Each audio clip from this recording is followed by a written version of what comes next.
February 13, 1961, three rock hunters in the California desert cut into what they thought was a common geode. And the diamond saw blade didn't just break, it shrieked. Inside wasn't quartz. It was a perfect white ceramic cylinder with a copper ring, embedded deep within a rock dated at 500,000 years old.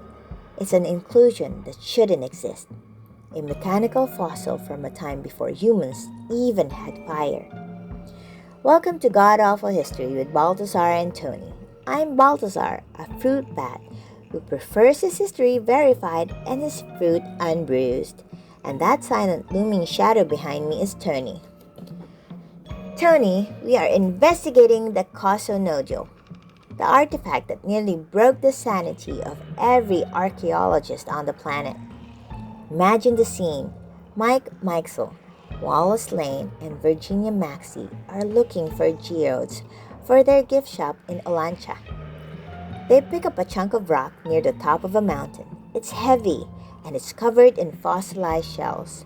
When they open it, they don't find crystals, they find technology.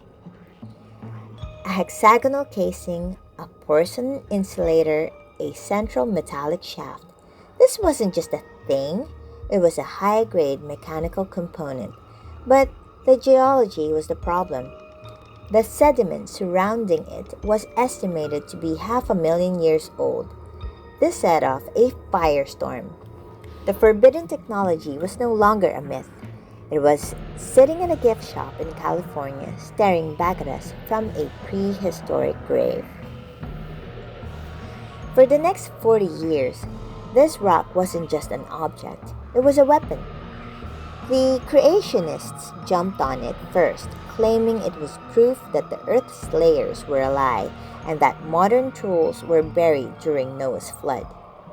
Then came the ancient astronaut theorists.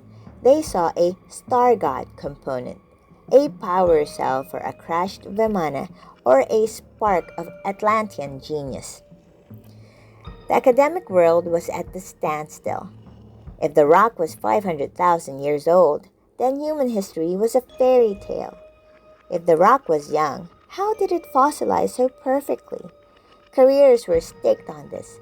Manifestos were written, and it was the holy grail of out-of-place artifacts. But the war didn't end with a spaceship landing or a divine revelation, Tony. It ended in the most mundane, human way possible. In the 1990s, the artifact's X-rays were sent to a very specific group of experts. Not geologists, not UFO hunters, but the spark plug collectors of America. Yes, Tony, that's a real organization, and they don't play around. They cross-reference the dimensions, the hexagonal net, and the specific composition of the porcelain. The verdict? It wasn't an alien battery. It was a 1920s champion spark plug. Specifically, the kind used in a Ford Model T. And our forbidden relic was just a piece of old Detroit iron that someone had just tossed into the desert mud. Tony made a song about this because history is easier to remember with a beat.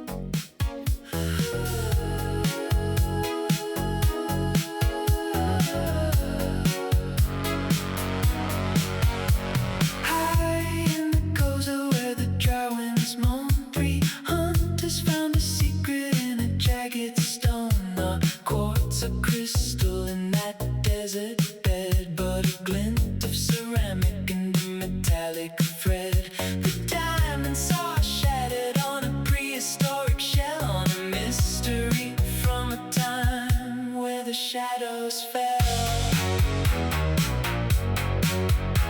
500,000 years in the mountain's grip. Inside sat a cylinder and a copper tip. Too precise for the forge, too old for the cave. A mechanical heart in a prehistoric grave. A scholar started shouting and the headlines ran of a high-tech relic from the dawn of man.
for a very long while.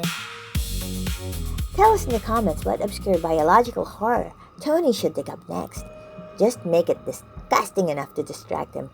Did you know I caught him trying to dip a biscuit into my surgical cleaning fluid?